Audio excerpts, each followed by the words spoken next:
All right, people, what's up? What's up? It's your favorite girl, educated queen, Sha-Money, and I'm back in the vocal lounge, and we got my co-host JMC here today, and we brought LLB back in, and of course we got Tanil, Siobhan, and Jaron back, and yo, we ripped that first experience. Yo, we have so much more to share with you guys.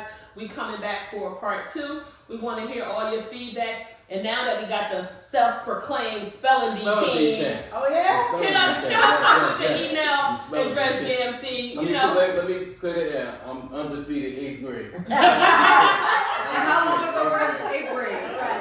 Okay. Shout out to me. They got new words now. You know? They got new words. New words. You were the spelling bee champ before Keela the Bee was. There you go. We're still waiting on him to sell. He committed to spelling the supercalifragilisticexpialidocious. No, but I spoke to his mother. She was like, I don't quite think I don't know. I think he came in second place. So sketchy. Yeah. You know, it was pre-social media days, so we can't go back and check the facts. Hey, listen, my 8th grade teacher, she's one of the subscribers to the show. So we need a fact check in the comment section. We need a fact check. But hit us up at Goin Vocal. She was out that day. Hit us up at goinvocal@gmail.com. That's GOINVOCAL@gmail.com. Okay, spell the bee king. And listen, people, we're here. We're talking about a topic that we think is really important. We want to make sure that we demystify the black girl magic stereotypes and let people into our world. We're doing this with the intent to, pull back the layers, have open dialogue, invite people into the conversation. So we want to hear your feedback. If there are questions that you have for us, you can always send them in when we post the show live. But we want to dive in. Just do a quick before we dive into the second segment. We want to do a quick recap of what we covered. We talked a little bit about career life as a black woman, feeling safe in America, what your experience has been like in the corporate America, having to make any concessions for who you are authentically and what does that look like. So in this segment, we want to kind of flip the coin on its head, talk a little bit about family, talk a little bit about what travel has been like. I know when I look on social media, I often hear, scenarios about black women being treated unfairly. I know I just recently had that experience with a recent hiatus. So we want to talk to our guests, get their feedback, and we invite you all into the conversation. I know we closed out the segment, the first segment, talking about, how we present ourselves in our work environment and how we have some of us have shifted into being our authentic self and standing by that and supporting that. Now that we have the fellas in the room, I think one of the big messages and things that I heard from the first session is allowing men to speak and creating environments where they have a voice and they are comfortable. So I will yield at this time to the fellows and the co-hosts based on what you heard in the first segment. Any aha moments, anything that's jarring. I know I saw LLB over there typing a mile a minute, so I'm a bit concerned. I got notes. I see notes. Everything else. I got notes in that. But I've already told Tanil on the break to elbow him. She's already been deputized. If you see me, But please, fellows, honestly, if there are questions that you have or thoughts that have come into your mind based on what you heard or even something before that, feel free to kind of shoot that out, and the ladies and I will try to address it as best we can. Okay, great. I'm glad Okay, that he's you going to hold your juggler, because I'm coming. It was a statement in a term that was made earlier, which is stated couch surfer. Yes. I've had one. I've never heard that before. I might have been one in the past. Maybe looking forward to one in the future, but nonetheless, I don't quite know exactly what a couch surfer is. So could you guys please elaborate on what a couch surfer is? I'm going to let Vaughn go with that. Well, since I had one, I had a surfer. The couch surfer is the guy. He's really fun. He's great time. The sex is amazing, but he's most likely homeless. He doesn't have his own place, so he's staying either with his mama or his homeboy, or he's in transition. You know, he's been transitioning for a few years now, but he's transitioning. And no end game in sight. And somehow he winds up being on your couch, right? He just, I'm gonna stay another day or two, and then it's another day and another day, and they kind of somehow find their way into your home. Right, because especially it's cold outside, so I know there's some women that's looking right now like this thing on my couch, but it's a real thing, right? Like it's facts. So that's why I say the couch surfer, right? Because you really don't have your own place, right? And so you're really dope because if I enjoy your company a lot, I'm probably not even paying attention that you're coming into my space without me inviting you in that way. But think about what you just said. You said the sex was good. That's all that we hear, right? So we laying pipe. That gives us a right to get a key. Are you kidding? Fucking me? No. So then we have over right. Flag on the flag. Flag on the flag. We're thinking he's for the mind of the man that's thinking that. Look at the couch surfer. I'm speaking of couch surfers. You are not. I myself are not a couch surfer. I don't agree with the terms of the couch surfer. You need to F at your pay grade, okay? Because you are not. There was a time in my life where I bought into the stereotype that black men have it so hard and they can't do anything that the other people are doing, and because of their criminal record. And I think there is some mild validity to that, but that is not a get out of jail free card that doesn't require you to show up and meet me where I am. And you are not going to be getting a key. There are good black men, and there are good men out there, and you should not. When you meet me and you meet these women, you see how they come in, because that's why you're coming to them. Right. So if your shit ain't together, you may want to give her your business card and say, "Listen, I would really like to get to know you. I ain't ready now, but I'm gonna get ready." And go get your shit together and then come back to me. You're not coming in my house. You ain't coming in my house. When a female meets the guy, before she already is aware. Before we even get to that. When a female meets the guy, she has to be aware he doesn't have a place to live. No, but not all the time. They're not always forced. So what comes up? All right. So when you first find this out, and this is just to anybody who had this experience. What happens if you find out? Because different for me, I've always had my own. And I can honestly say, I've never had a friend that was a couch surfer to my knowledge.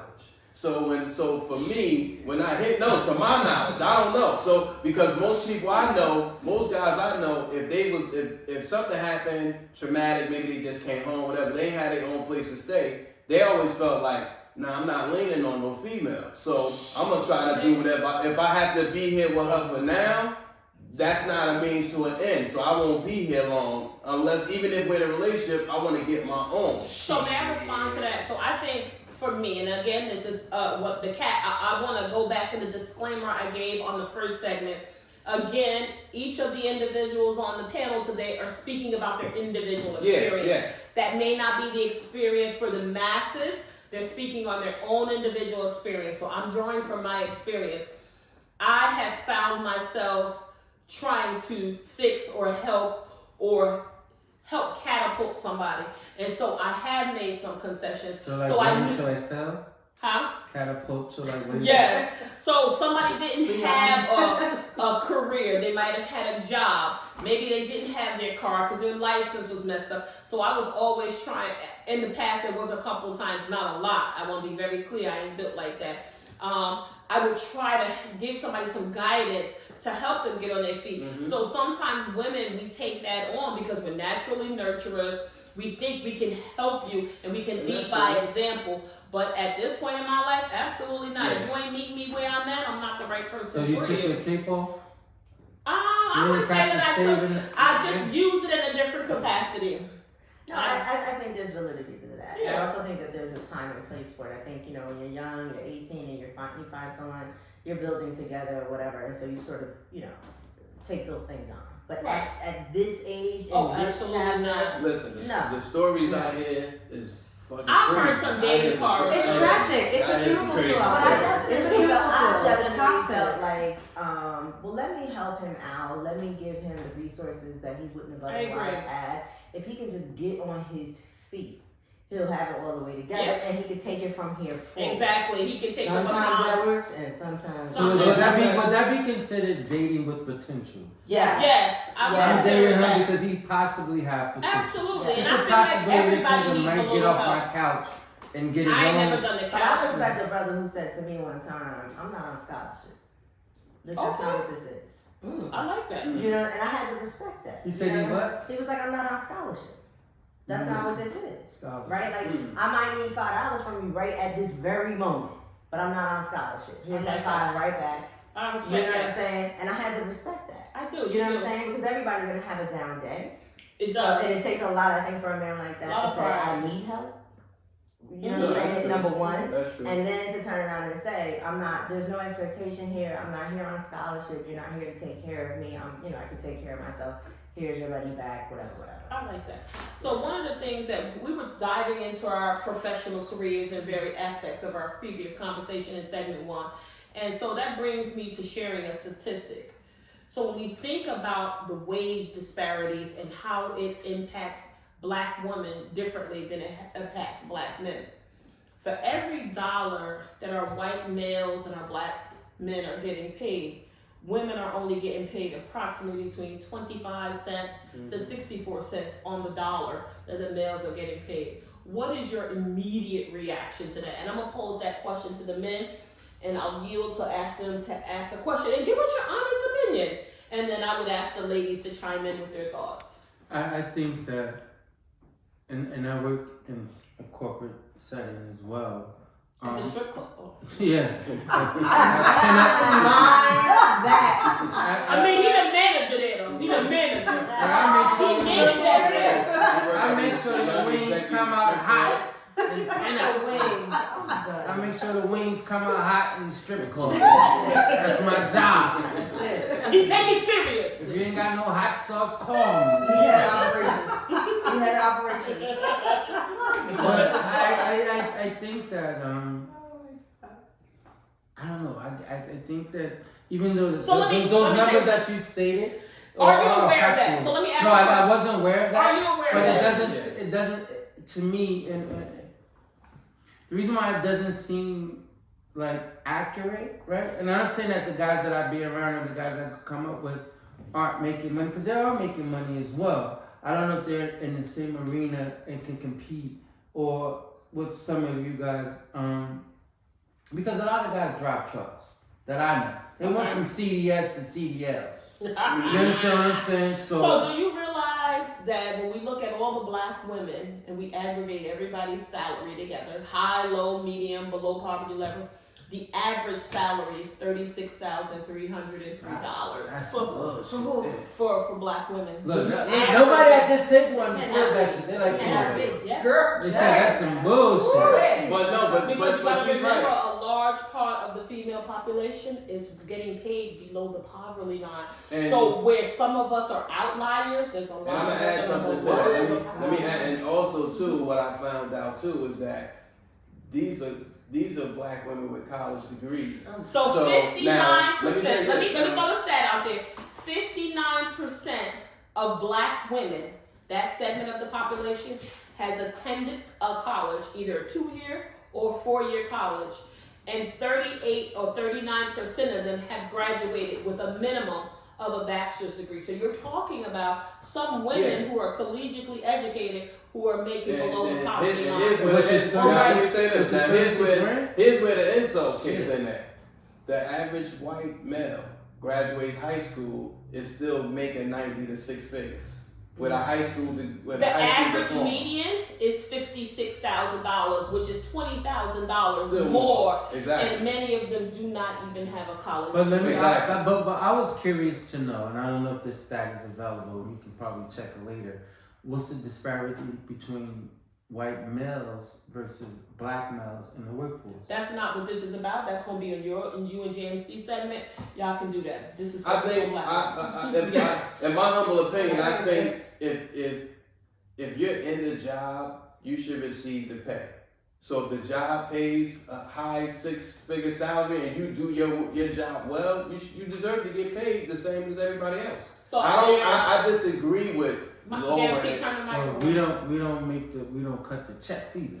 No, I understand that, but she asked how I feel about it. I think it's a disgrace because I think if you do the job, if you're a VP in your department and the VP's base salary starts at 150, you should get 150. They shouldn't lowball and say we're gonna give you 125. So I think this is an opportunity for Black people You get what I'm saying? I do, and I think this is an opportunity for people, but specifically Black people, to be educated, because many states, including New York now, have passed laws that you can't ask what a person's current salary is. Yes, And I think part of the problem of why there's a gap in salary is because the pay for the role that's offered has been based on what the prior pay was. Mm-hmm. The role, to your point, has nothing to do with your previous role. But we got to know, as the person who's interviewing, that that's not a legal question that can be asked, like what your salary is. We also have to do the research to know what jobs or what the role pays. Yeah. You can do that through You can benchmark that. Right, salary.com, Bureau of Labor Statistics, etc. Also know that there's a skills gap in that when you look at jobs of the future and the jobs that are available right now, because there's definitely not enough people who are qualified with the right skills for the jobs, the high-paying jobs that are available right now and in the future. But there doesn't necessarily have to be a high barrier to get in there. So we got to do some work and also do some work to position ourselves for the roles that are available right now. But also know they can't ask those questions like, "What's your current pay?" Yeah. So there's a range that the job hires for, and we got to start commanding that. Being prepared, but also commanding that. So that's where I was going to go. So New York actually requires that we disclose the salary range for roles now. Before we did not, but in New York you have to. But one thing that I'm going to say, my experience has been different because I've always demanded my pay to be commensurate with my role. But I have mentored a lot of Black women and they don't ask. So I feel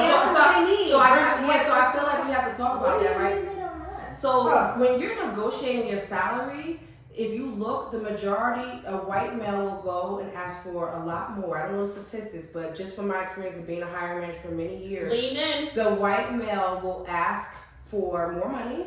The More white vacation male, time. more vacation time. They will also go for a promo even when they're not even ready. Talk about that. Lean in. Let's be clear that people of color do not do that. No. They sit there and they say, "Oh, I'm not Submissive. ready. I have to be 100% Absolutely there." not. They sit there and they don't. With They a don't. sign on vote. Right, I but get that. Right, but Yeah. they don't negotiate Women. their salary. I just mentioned a young Black woman, and I said, "Why didn't you ask for more money?" And she said, "Well, I thought that this was good." I said, "So don't come back to me a year from now saying that you heard that your counterpart, who happens to not look like you, makes more. You didn't require that, right?" So for me, you don't need to.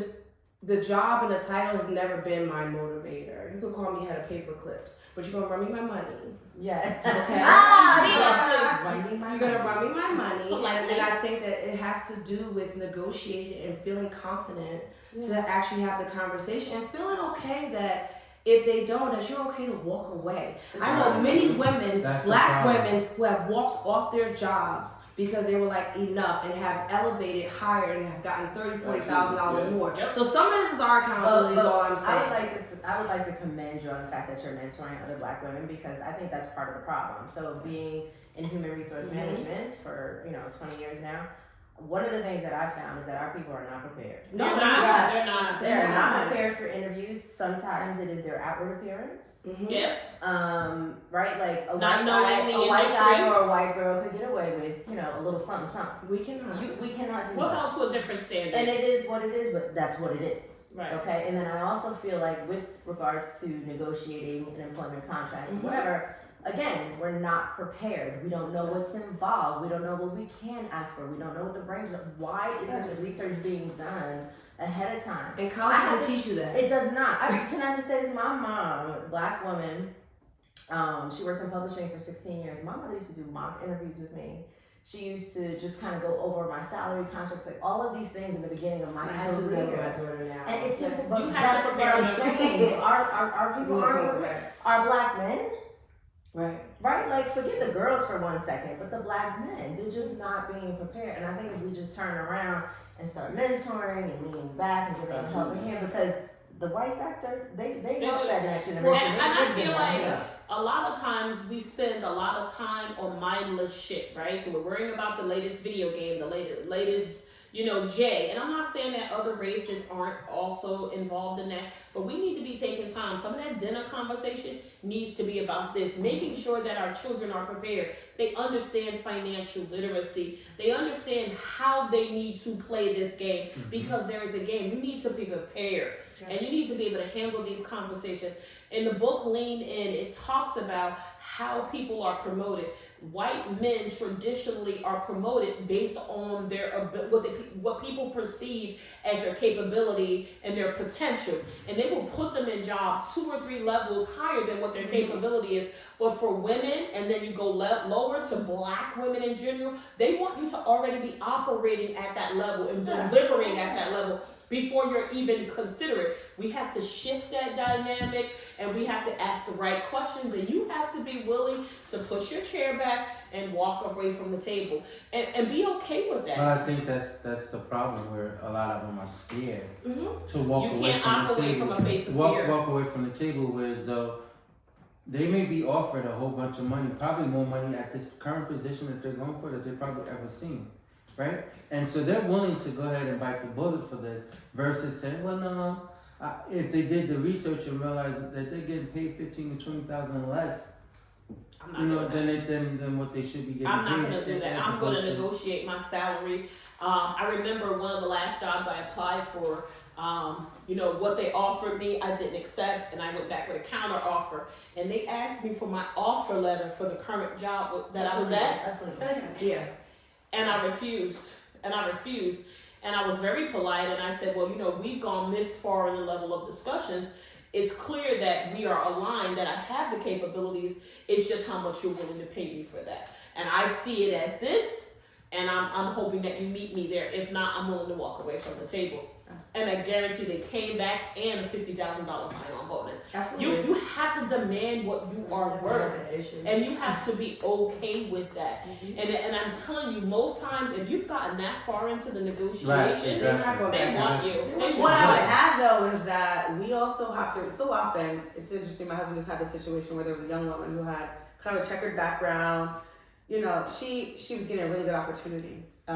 In that she's not quite prepared for yet, but he was hiring her for potential, and they were going to pay her a flat salary, and she was asking for this hourly rate, which actually didn't make sense. But ultimately, the difference was like it was nominal. But the point was, she kind of read the headline that said negotiate, but she didn't read the full story. It said you need to come back with your case for why you should be paid this. Justification, rationale. Yeah, and so we gotta be prepared for that, not just to demand, okay, I want this much. You also have to be realistic. But a lot of people don't, because she literally came back and was like, kind of like that was the end, and she just wanted more. Not realizing she was actually very much winning. Right. Like if she had done the homework to know what they could pay, what the role pays, what's standard, and looked at what she was bringing to the table. But we gotta do our part. Right. I Because, think that's fair. I think we also stay in roles too long. I've taught my daughter, and it's been my rule of thumb. It's helped me throughout my career. You got 18 to 24 months. Expiration date on it. Okay, so 18 to 24 months, you should either be able to master that role or at least have an advanced skill. And at that point, you should start having conversations about what next looks like, right? We stay in roles for way too long. So then, you think that's a security thing? I think, I think it's that. But then what happens is you're getting nominal increases. So then you're continuing to fall back further into your pay scale, right? Because you're just getting a 3 to 5% increase in your merit. But if you were going into another role, you would be getting a bigger jump, right? And so I tell her, like, you're not committed to anywhere, right? Like, you need to make sure that your value is always being seen, and if it's not, and it's not commensurate, then you go somewhere else. Now, that doesn't mean jump around everywhere, right? I want you to be strategic and thoughtful about it, but I also want you to be mindful. Don't get comfortable anywhere. I got a question for you guys, and I I have friends, female women that are in corporate, like you guys, make great money. One thing I know enough people in Fortune 500 companies. I have some relationship with some CEOs. The one thing I found is that you guys are passionate, and I'm not saying you because I don't know all of you personally, but your work ethics. But black women that I know are very passionate with what they do, and sometimes people take it as being difficult. But you actually are a driving force in the industry. How do you maneuver? Being looked at as being aggressive, but it's really passionate because what you're doing, you're spot on. So if you run down what your job day to day is, I remember. And sometimes I can answer the questions that they should be answering based on what you're telling me, and I look at it as passion. And I always question, how are these companies not failing, not listening to this? Because this works. So let me tell you something. So I'm not sure how many people watch The Daily Show. I won't say that I was a huge watcher. But Trevor Noah is transitioning out of his role, and he took the opportunity to do something that was so profound. It brought me to tears. Yeah. And I bring that up because we can't wait to fuck around and find out. We gotta be on our shit. Yeah. You can't have a bad day. You can't have cramps. You can't have a child care issue. You're expected. There is an expectation that you are going to be on it, and you're going to be on it 24/7. You can't miss a step. And that's why we're so passionate. I'll speak for myself. I don't want to speak for the room. That's why I'm so passionate about what I do, where I lend my time, where I lend my talents. I show up every fucking day. And I make it my business that when I come in the room, my reputation precedes me. Shalene, XYZ, is coming. She come correct. You better have your shit together. I don't have a lot of time. Let's get this work done. I'm here to collaborate. I want to make it happen because I can't afford to have a bad day. I had a project that went off the rails. I had to spend hours and hours and hours. It's very stressful, but I can't have bad days. So I have a different view of that. I think you can. I think we condition our coworkers to think that we can't. Okay. So I think we're human. And so there are days when I'm not going to be at the top of my game, and that's okay because there's days when they're not at the top of their game. Where I pivoted is I used to feel that way, like I gotta be on all the time. I gotta show up. They're expecting for Siobhan at work to be this person, and that's exhausting. It is, and it's not sustainable for a long period of time. I think that when you ask like how do I do it, I disarm people. What do you mean? Yeah, right. So I think that our technical skills speak for themselves. Your emotional intelligence is something very different. So that's what I try to mentor people on, to find out what people's motivators are. If you can find out what people's motivators are, you use that to disarm them. So if you have a day where you can't be the best, they're going to give you a different level of leeway because you've already disarmed them. They're not expecting for you to be like this all the time. You come in here and it's time to go and let's get it done. So there are days when I say, you know what, I'm going to circle back. Or, you know what, I'm not sure. Or some days I just reschedule my meetings. I think that we have to be better at that as Black women, right? Like if you don't feel like being on that day, especially when you get to these levels that we are, you manage your time just like you manage your personal life. You manage it at work too. So there are days when I know I'm not feeling my best. I just reschedule meetings. The ones I can. I'm not saying it's always possible, but then the ones that I have to do, I kind of prepare myself, right? Like whatever one thing that I learned that my company's really great at doing a lot with our mental health. They're really awesome with that. And one thing that they made very clear to us was around, what do you do to refill your cup? And most people can't answer that. We can't answer what we do to refill my cup. So at some point I started doing yoga because I'm like, I need something. Like I'm feeling depleted. I'm feeling heavy being this Black woman at work in this corporate America, but you need to refill your cup, right? And so I tell my daughters all the time, don't go and work anywhere where your well-being is not important. Yeah. And if you feel like you always gotta be on, you're probably in an environment that doesn't serve you well, right? And I don't want to sit on here and act like everyone has an option to just walk away from their jobs and do all that. That's not, because that hasn't always been, I'm thankful and blessed that I'm at that point now where I can say, I'll chuck you the deuces in a second before you have me stressed out and going crazy, right? Okay. But that took me having to set boundaries at work too. Like I've literally told my boss, you're asking too much of me. So let me talk to you about that, right? So I feel like everybody doesn't always have that leisure, right? Mm-hmm. So what was that process like for you to get there? Did you have to have a break or be totally stressed out to say, you know what, this is too much. I need to raise my hand, wave the white flag, and say I need a little support. Or even was it something? also, how do you communicate that? Yeah, how do you communicate that? So one, I had to be honest. Without the fear of saying, oh, they're not going to think I'm adequate at it. They're not going to think I'm enough. Well, I think it goes back to what we were talking about during break. Because I've already poured in enough. They've seen it. My work has already been there. I have shown you time and time again my work product, my ability to lead, and everything in between. So I have the right to say timeout. Because And I've that's already, okay. yeah, it's got to be okay. And if it's not okay, then again, shift your environment. There are 10 million jobs right now. Mm-hmm. So don't sit and tell me you got to stay stuck somewhere. There's more jobs than there are unemployed people. The statistics show it. So when people say, well, I'm unhappy, well, then go somewhere else. Like, I'm not trying to oversimplify it, but there has to be a point when you put yourself first. And the money will come. Well, you're your biggest brand. Yes. Let's get to that. I think, though, if you're in a position in which you cannot, or you don't feel comfortable pivoting, walking away. And I think that's where I am personally. And I'll just be a bit transparent. I make a lot of money, but I don't Just borrowed me necessarily $50 last week, y'all. Chat me. Let me hold $100. I'm gonna get out of here before this segment is over. Before she asked me, but what I'm saying, for what I do, I make a lot of money. Let me hold $100 to the next. For the last several years, my boss is like, "Yo, you're at the cap of the market. Like, we can't do no more for you." Right? Like, this is what it is. So other than the regular COLA increases, this is what it is. Now, the saving grace is that I work for a hedge fund, so there are so many other components of comp. It's not just your base salary, and I make most of my money in other, bonuses. Yeah. Cheers to that. Oh. Thank you. It was like, we all like,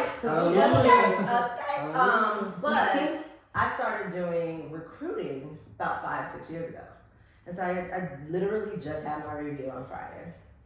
My boss comes in, he's like, oh, I'm gonna talk to you. We did the regular performance review. This was a comp review. And I just looked at him and I'm like, are you giving me more points because if you're not, this conversation is over? I mean, because why are we having a conversation? So he was like, no, because, you're at the top of the market. I said, but let me just say this. At this stage in my life, it's not even about the money because I do make good money. My kids are good. Like, I'm not asking anyone for anything. My bills are paid, right? I'm blessed. However, it is just a bit of recognition that I was looking for in terms of that part of the job. Because the recruiting function, because we don't have an in-house recruiter, right? So I'm doing all of the work, right? I'm managing that entire process. So my thing was, no one's recognizing that part of me and part of what I'm doing. They're just, looking at the payroll and the taxes and all of the other, employee relations crap that I do. So I was just like, well, when is this going to be recognized? Let alone because that's worth something. For. So now, but because I make good money, because I don't pay for benefits, and I got 4 kids, I'm by myself. I just built a house, right? Like, am I walking away? So do you see what I'm saying? But that's an overall compensation package, right? So but I'm just saying, like, I don't necessarily feel valued in that way, right? That part of my job. Like, I definitely feel like they would, miss me because I do feel like I'm a value add, but I'm saying they don't recognize a portion of what I do. And it's frustrating because I'm doing a lot of work, right? And it's probably become almost 80% of my job now. And I don't get paid for it. Now, part of me could say, yo, y'all want to pay me for this much? You can pay me for it. I don't care. Let me just run me my money and my vacation, and I'm good. And that's what it has become. And I wish I could kind of walk away, but it's not the right time. But when does it make sense? It's not going to make sense, though. Where am I going to go where I don't pay for my benefits? Well, that's good. I got a Cadillac plan. Yeah. Like, where am I going? Other than military, you know what I'm saying? So I think it's like a trade-off that you have to make. So when I think about what you're saying, I think it brings me to what does family look like in the Black environment, right? So we didn't touch a lot on that, and I want to make sure before we exhaust our time, we talk about family, because I think there is a misconception that our households run differently than what's considered traditional households. The 2.3 kids, the white picket fence, I've heard people, go so far as to say, "Oh, black people don't want to own homes." Right? Well, most younger Zers and they don't want black, white, yellow, whatever. They don't want that, right? Right. So I think the American dream, that whole American dream, is a fallacy, right? It doesn't exist anymore. But I mean, I'd be interested because I'm not married, right? And I think that. Well, you have a family still. I do, but I think that even that dynamic is different, right? Because I have a home in homes, right? Okay, flex. No, but I say it the same, right? Like, so as a single woman, right, with a daughter in college, I have my own home, I have investment properties, etc. Is that not the American dream, right? I think it is. Right, so I think it is. So I say that to say, but I also understand that. But I say to say that I couldn't be a landlord if it wasn't people who wanted to be tenants, right? So I think we have to be balanced about what the expectation is of what people want. Right. So everybody don't want that. Everybody doesn't want a house, and that's okay. And we shamed people for that. I think that's also I use the app TaskRabbit. Okay. I love that app. Tell me what it is. TaskRabbit. TaskRabbit is this wonderful app that you can buy, that you can get or whatever, and you literally can find a tasker to do any and everything you may need.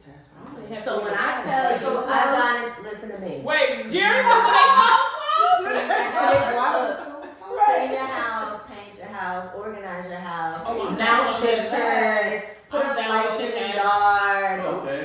You may have been my favorite grade. Listen, TaskRabbit is where it's at. And there's a guy in Newark and a guy in Jersey City that I use frequently. So I have like their private numbers or whatever. But like you go on there and you say where you live and the task that you want. And there are several categories, and each tasker, based on how long they've been doing this stuff, they have their own hourly rate. Mm-hmm. Right, some are $40 an hour, some are $80 an hour. A lot of they're all background checked. Okay, yeah. They let you know whether or not they're vaccinated. Like it's good. It's a lot like Fiverr. It's better than Thumbtack. Like Fiverr, like Thumbtack. Yeah, so I love this app. So I had a tasker come because I had like a baseboard coming off or something in the house, so he came to fix that and to mount some pictures for the kids. And we were talking about houses. And he's from Baltimore, and he lives in Jersey City. And he was like, yo, I don't want to be a homeowner. Right. He's 32, maybe? 34. But you know what? So I was like, why? Black guy. So I was like, why? He was like, yo, man, it's always something, the responsibility, the money. You know what it is? The money. I think when you're young, you're black, you're told get a house, you said. Well, people don't understand is, and I tell people all the time that aspire to own a home. I tell them, look at it like this. Look at what you want to do for your life and your future. I'm not saying not to get a house, but if what you're telling me, you want to travel, you want to do all these things. That's why I said do not buy a house, because a house you got to think 30 years. It's a commitment. And even though you could probably pay it over for that, but think about it forever. See, I just agree with that. No, but hear me out. Because what I'm saying is, some people don't want that type of commitment. I get it. They want to be able to come and go as they please without the responsibility of a roof and anything else. They would rather somebody else be able to take care of that. No, so I get it. If you have that mindset, I don't think a house is for you. But what's your thought? My counter to that would be, at the end of the day, there is no way in the world I'm paying all this money in rent and I don't have nothing to show for it. I don't own anything. At the end of the day, I must have an asset. That is a requirement. That's you. What is the point in having all of this and at the end of the day, somebody else owns it? No, I got you. I just don't understand it. Like, people are paying $1 billion in rent. I got right? you. And I get it. And I'm not saying you have to own a house to live in, but like, you have to have an asset somewhere, somehow. You have to really want that, because a lot of people don't want that kind of commitment. They don't look at it the way you're looking at it. I understand. This is what I told the young man, because he was telling me one of his friends recently bought a house in Baltimore, and she's just sort of bleeding money, and I get it. But the problem is, she bought an older home, she's got to bring things up to code, there's a lot going on there, and I get it. I said, listen, it's going to hurt her for a good year or two. It's going to hurt, you know what I'm saying, until she gets everything where she wants it to be. But then that house is going to turn around and be her benefit, right? She can use it as leverage in anything. Yeah. You know what I'm saying? And I told him, I said, when you get to the point in life where you have leverage, where you have collateral, that you can only have that when you have an asset. If you're paying somebody rent, I was a landlord too. You know what I'm saying? I don't want my little tent. I don't want my little tent. But at the end of the day, I just kind of feel like D, if you really, really want to do something for yourself and for your future, you have to have an asset. Ownership is where it's at. I mean, we talk about that in almost every industry. No, absolutely. Ownership. Absolutely. So I can own your couch. You know what? No, No couch. No, We listen. gonna go back to the listen. couch. We gonna go back to the couch. Wait, Jared, Jared, yeah. what other point you want to make? It concerned me to hear that the sentiment was that black people don't want to own homes. That's what I heard. I Because, think it's people. well, I'm more concerned if it's black people. Okay. And I do believe that for young people, it could be, the thought could be stressful. My mother sent me something recently from a gentleman, Dr. Umar Johnson, who spoke about TJ Holmes and stuff. Yeah. This nobody mentality situation. But my thought is that my concern is for the future of the black community. Mhm. When we look at the strength of family units, when we look at whether we choose to invest in ownership or not, what comes later? And your initial question was about like what black families look like. I'll share because it's hard out here, and I'm grateful. My husband, we just celebrated 10 years. Congratulations. And, yeah, 10 years married. We have children who are 8 and 5. We live in Newark, New Jersey by choice. He's born and raised there. I live there because I love what the city is and what the city is doing. We do own a home. I will share that we bought the home. I had owned a property before, a building actually in Jersey City, but with this home, my credit was jacked because the stock market crashed and my stuff was a mess. I had cash, he had credit. We bought it together. We're going to closing tomorrow on a mixed-use property in downtown Newark. Okay, now. Yeah. We celebrate that. That's right. I say that because even though money is expensive right now, we're thinking about the future. Mhm. And we're thinking, like when I look at the stock market, that's scary to me. Yeah. Actually. Yes. Actually. Somebody And when touched you the look at line. it is. And when you look at how real estate has returned long term and how it can be leveraged, Come on here. it's very, very concerning. The But that idea. goes back to what I'm saying, commitment. You gotta be committed to the build. I do feel like And it's I think we come, and I'm not saying us per se, but when you look at what's put out here in media, everything is so, I like to call it a microwave generation. Yes. So, Which is concerning. everybody. That's not just a black thing. So, It's not. yeah, no, that's what I'm saying. Everybody. Yeah, So yeah. that's why it messes with the psyche when somebody say they don't want to be a homeowner because they don't see the end game. To Yeah. your point, And that's exactly But what I I'm also saying. think that that's generational, right? it can So I be. think some because if you were brought up and your parents wasn't talking about home ownership or they didn't own home ownership, not necessarily mean that you would go out and buy a home, but you weren't keen to go out and get one because it wasn't instilled in you. You know, apartment was where it was at. Projects was the life. Some people would if the projects were never tore down, some people would have never moved out of the project. Home ownership is the furthest thing. But again- and not to say that the projects, nothing bad about the project, because some good came out of the projects. But I'm just using it as an example. But those are the What type I mean of by dinner that- table conversations we need to be having, right? Instead of worrying about some of this mindless chatter, those are the conversations, right, that we should be talking about. I think you have a point in terms of it being generational, right? Yeah. Like I think, well, this guy was like 30 something. My sister's 29, and I'm dying for her to buy her first house. I told her, you know, I'll go in on one with you if it's like a 2-family or whatever, just to get you out there. But at the end of the day, I think, you know, having a diversified portfolio in some way that includes real estate is important. And I think we need to educate young people, the generation or whatever, especially our black and brown girls and men and women, just to get them to understand what that means for them in the long run. My uncle bought a property at age 22 when he came out the Corps.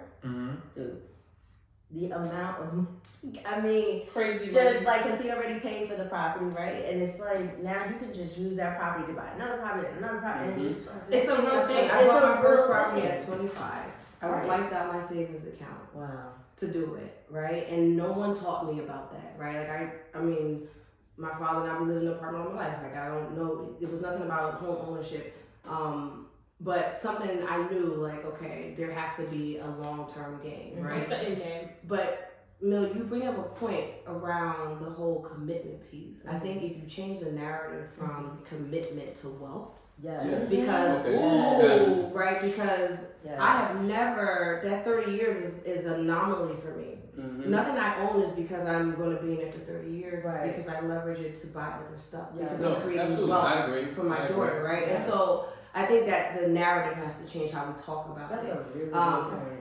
I don't, Facts. ownership, assets, it's just about financial literacy and understanding how Very money good. works, right? So when I talk to my daughter, it's interesting because she's 20, she'll be 21 in a month, well, a few weeks actually. And I'm like, hey, so when you move out, I'm gonna buy your first condo.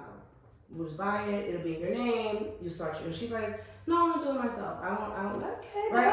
daughter. and I said, well, 2 snaps for you. Right. However, Right. I said one thing that in the black family that I want to shift is this whole idea that you come out of school and you got to run out into the world and struggle. Who said? Yeah. If you look You at have other, to shift if that. you see other communities, their kids stay until they're married, or their Yeah. kids are there until they build up wealth Listen. in their home. So I told her, I said, you ain't got to rush to show me that you independent. I know I raised you. Hell, some I'm trying- communities bring their marriage back to the Right, back to the I said, parents' house. why are you rushing to go out and make someone else wealthy when you could stay here and build your money and then go and do what you want to do? So I think it's a mentality shift about what this I like means that. and this I whole like 30-year thing. No, I'm not planning to own anyone. And you know, property it's for funny 30 that you, years. it's funny that you did that. Shout out to DJ Mustafa and my man Shahid too.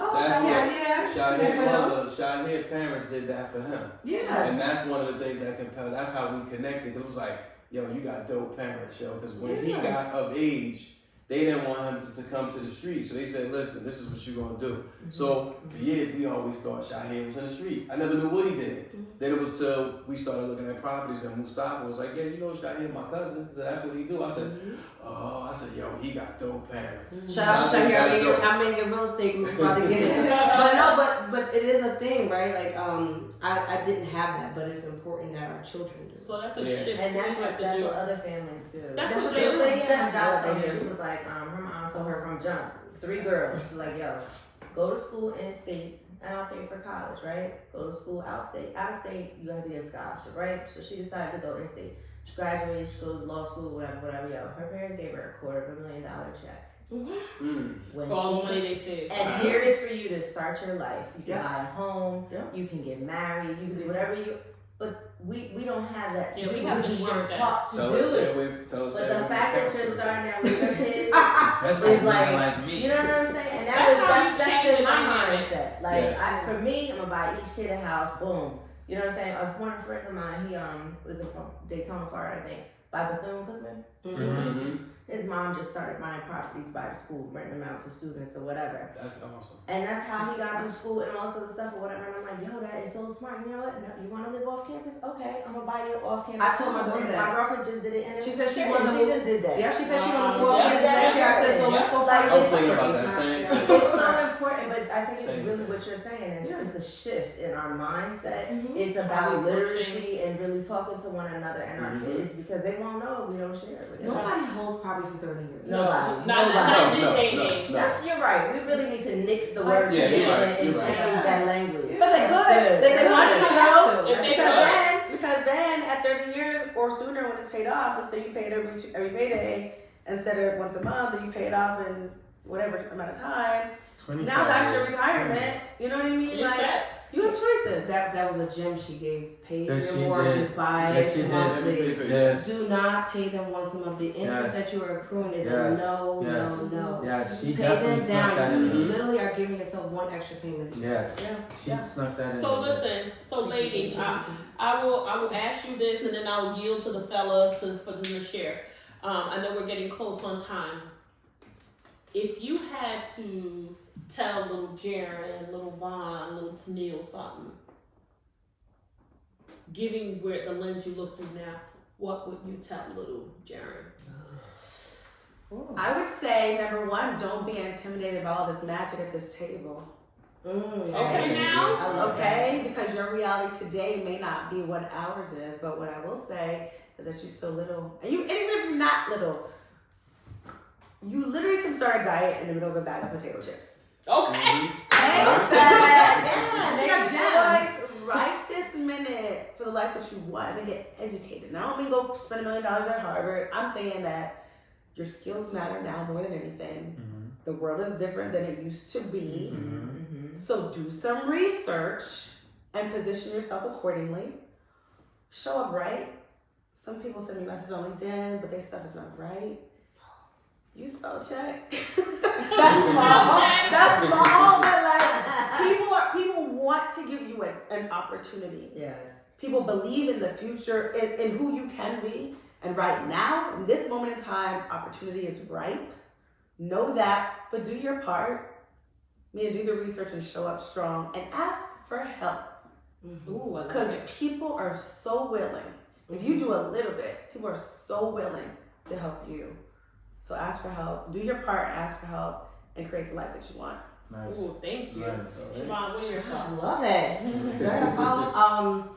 I would say don't dim your light. Don't ever dim your light, even when others try to. You're gonna get a lot more no's than you get yeses. Yeah.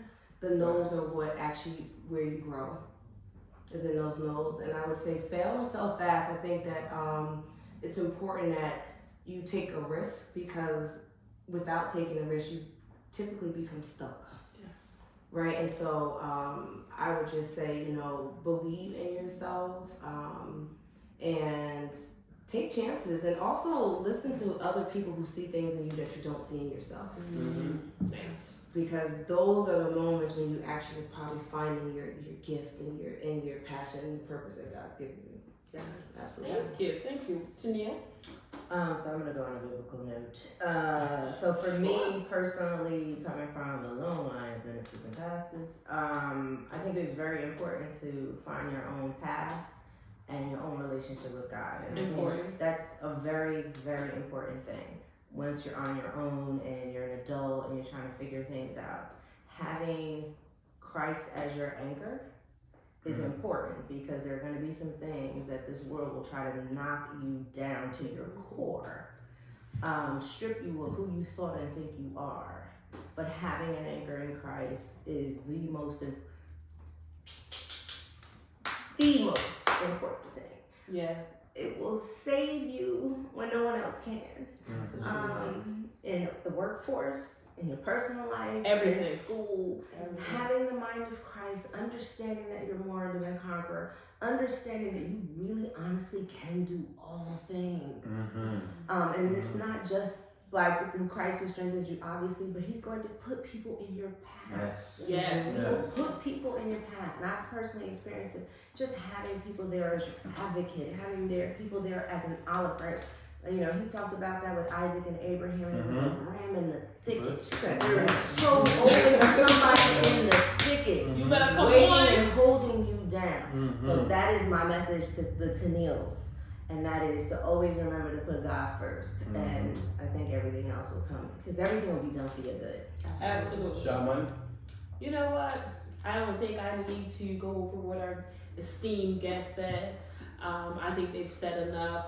I would be remiss if I didn't say this was just an amazing experience all around, on camera, off camera. Can I say this? Absolutely, sure. I wasn't finishing the point. I have to say, I'm really proud of you ladies. Even though I didn't grow up with none of you, I love you. Old as hell. But the one, I would say this to the men that watch the show. What you guys just taught me it's not just about being alive, it's living. Absolutely. So because and I always feel like to take a risk is to live, because otherwise you're just alive. You know what I'm saying? So I always like to live. So that's the best way I can explain that. So it's really telling me to live. I just think, there's so many misconceptions about Black women and how we live and how we like to live and how we do what it is that we do. And people, they call bullshit on Black girl magic. And I say that is the biggest farce ever, because I've lived it, I've seen it, I've experienced it, I felt it, I felt that passion, I see it every day. And I think that, if you ever have those conversations, I think you should come to the table and try to meet one of these Black women, and you'll have that experience. It'll change your life. It'll transcend how you see things. It's like pulling the blinders off.